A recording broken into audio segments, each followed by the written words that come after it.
श्री गणेशाय नमो नमः।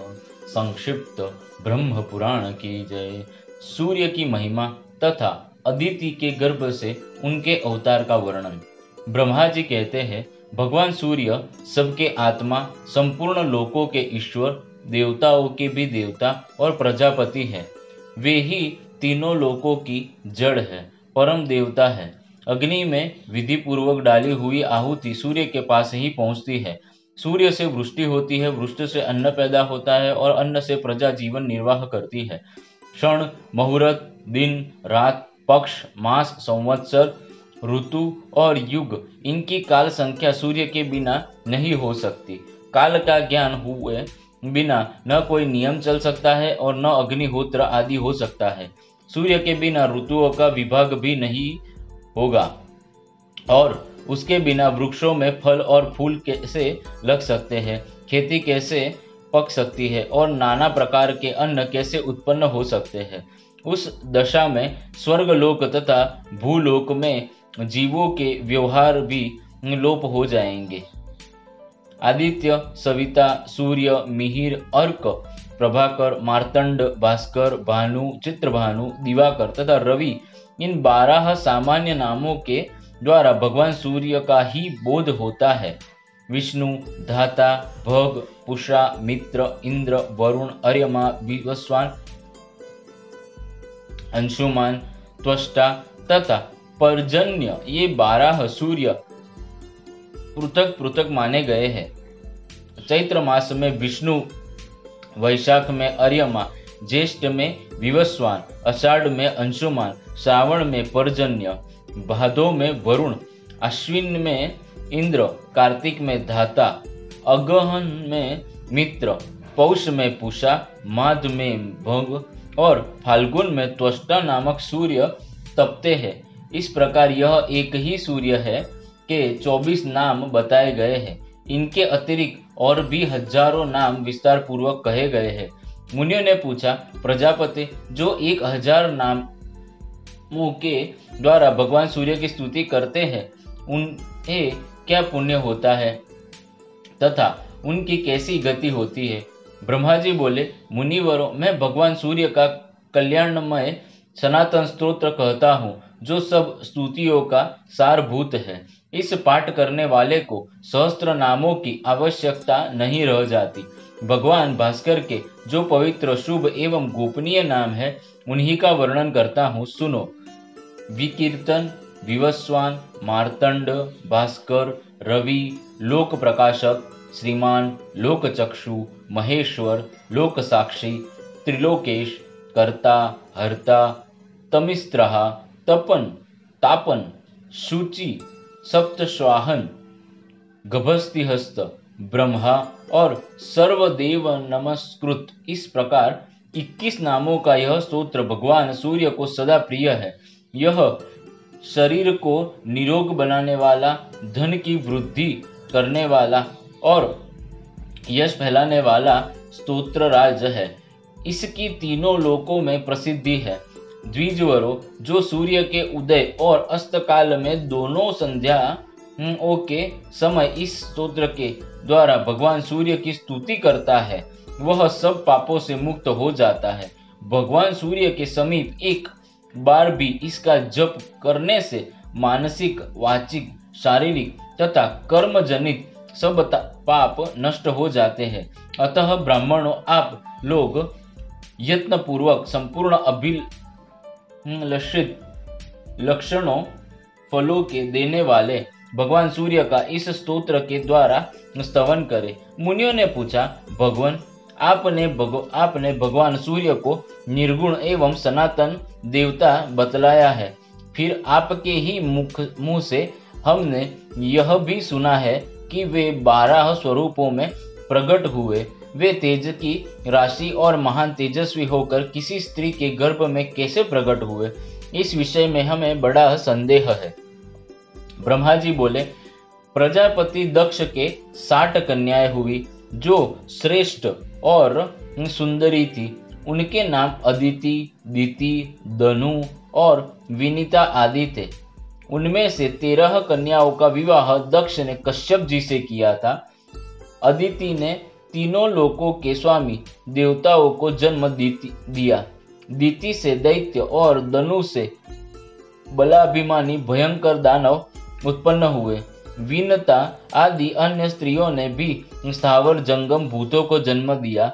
इन दक्ष सूताओं के पुत्र पौत्र और दोहित्र आदि के द्वारा यह संपूर्ण जगत व्याप्त हो गया। कश्यप के पुत्रों में देवता प्रधान है, वे सात्विक है। इनके अतिरिक्त दैत्य आदि राजस और तामस है। देवताओं को यज्ञ का भागी बनाया गया है, परंतु दैत्य और दानव उनसे शत्रुता रखते हैं, अतः वे मिलकर उन्हें कष्ट पहुंचाने लगे। माता अदिति ने देखा दैत्यों और दानवों ने मेरे पुत्रों को अपने स्थान से हटा दिया है और सारी त्रिलोकी नष्ट प्राय कर दी है। तब उन्होंने भगवान सूर्य की आराधना के लिए महान प्रयत्न किया।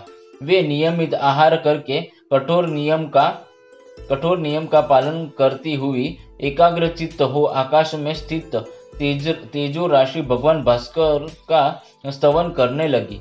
अदिति बोली, भगवान आप अत्यंत सूक्ष्म, परम पवित्र और अनुपम तेज धारण करते हैं। तेजस्वियों के ईश्वर, तेज के आधार तथा सनातन देवता है, आपको नमस्कार है। गोपते, जगत का उपकार करने के लिए मैं आपकी स्तुति आपसे प्रार्थना करती हूँ। प्रचंड रूप धारण करते समय आपकी जैसी आकृति होती है उसको मैं प्रणाम करती हूँ। क्रमशः 8 मास तक पृथ्वी के जल रूप रस को ग्रहण करने के लिए आप जिस अत्यंत तीव्र रूप को धारण करते हैं उसे मैं प्रणाम करती हूँ। आपका वह स्वरूप अग्नि और सोम से संयुक्त होता है। आप गुणात्मा को नमस्कार है।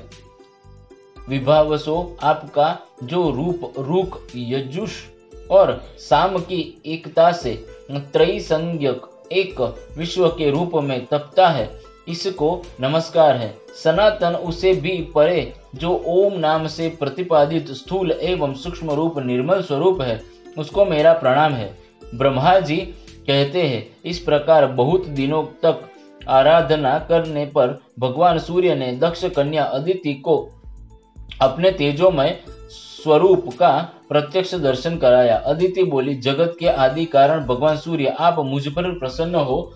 गोपते, मैं आपको भली भांति देख नहीं पाती। दिवाकर, आप ऐसी कृपा करें जिससे मुझे आपके रूप का भली भांति दर्शन हो सके। भक्तों पर दया करने वाले प्रभु, मेरे पुत्र आपके भक्त हैं, आप उन पर कृपा करें। तब भगवान भास्कर ने अपने सामने पड़ी हुई देवी को स्पष्ट दर्शन देकर कहा, देवी, आपकी जो इच्छा हो उसके अनुसार मुझसे कोई एक वरदान मांग ले। अदिति बोली, देव, आप प्रसन्न हो, अधिक बलवान हो। दैत्यों और दानवों में मेरे पुत्रों के हाथ से त्रिलोकी का राज्य और यज्ञ भाग छीन लिया है। गोपते, उन्हीं के लिए आप मेरे ऊपर कृपा करें। अपने अंश से मेरे पुत्रों के भाई होकर आप उनके शत्रुओं का नाश करें। भगवान सूर्य ने कहा, देवी, मैं अपने 1000वें अंश से तुम्हारे गर्भ का बालक होकर प्रकट होऊंगा और तुम्हारे पुत्र के शत्रुओं का नाश करूंगा। यो कहकर भगवान भास्कर अंतर्ध्यान हो गए और देवी अदिति भी अपना समस्त मनोरथ सिद्ध हो जाने के कारण तपस्या से निवृत्त हो गई। तत्पश्चात वर्ष के अंत में देव माता अदिति की इच्छा पूर्ण करने के लिए भगवान सविता ने उनके गर्भ में निवास किया। इस समय देवी अदिति यह सोचकर कि मैं पवित्रता पूर्वक ही इस दिव्य गर्भ को धारण करूंगी, एकाग्र चित्त होकर कुछ और चांद्रायण अदिति व्रतों का पालन करने लगी। उनका यह कठोर नियम देखकर काश्यप जी ने कुछ कुपित होकर कहा, तू नित्य उपवास करके गर्भ के बच्चे को क्यों मार डालती है? तब वे भी रुष्ट होकर बोली, देखिए, यह रहा गर्भ का बच्चा, मैंने इसे नहीं मारा है, यही अपने शत्रुओं को मारने वाला होगा। यो कहकर देव माता ने उसी समय उस गर्भ का प्रसव किया। वह उदयकालीन सूर्य के समान तेजस्वी अंडाकार गर्भ सहसा प्रकाशित हो उठा। उसे देखकर कश्यप जी ने वैदिक वाणी के द्वारा आदर पूर्वक उसका स्तवन किया। स्तुति करने पर उस गर्भ से बालक प्रकट हो गया। उसके श्री अंगों की आभा पद्म पत्र के समान श्याम थी। उसका तेज संपूर्ण दिशाओं में व्याप्त हो गया। इसी समय अंतरिक्ष से कश्यप मुनि को संबोधित करके सजल मेघ के समान गंभीर स्वर में आकाशवाणी हुई। मुने, तुमने अदिति से कहा था, त्वया मारितम अंडम, तूने गर्भ के बच्चे को मार डाला, इसीलिए तुम्हारा यह पुत्र मार्तंड नाम से विख्यात होगा। और यज्ञ भाग का अपहरण करने वाले अपने शत्रुभूत असुरों का संहार करेगा। यह आकाशवाणी सुनकर देवताओं को बड़ा हर्ष हुआ और दानव हतोत्साह हो गए। तत्पश्चात देवताओं सहित इंद्र ने दैत्यों को युद्ध के लिए ललकारा। दानवों ने भी आकर उनका सामना किया। उस समय देवताओं और असुरों में बड़ा भयानक युद्ध हुआ। उस युद्ध में भगवान मार्तंड ने दैत्यों की ओर देखा, अतः वे सभी महान असुर उनके तेज से जलकर भस्म हो गए। फिर तो देवताओं के हर्ष की सीमा नहीं रही। उन्होंने अदिति और मार्तंड का स्तवन किया। तदंतर देवताओं को पूर्ववत अपने अपने अधिकार और यज्ञ भाग प्राप्त हो गए। भगवान मार्तंड भी अपने अधिकार का पालन करने लगे। ऊपर और नीचे सब और किरणें फैले होने से भगवान सूर्य कदम्ब पुष्प की भांति शोभा पाते थे। वे आग में तपाए हुए गोले के सदृश दिखाई देते थे। उनका विग्रह अधिक स्पष्ट नहीं जाना पड़ता था। ओम नमः शिवाय। नमो नमः। श्री कृष्णार्पणमस्तु। श्री कृष्णार्पणमस्तु। श्री कृष्णार्पणमस्तु।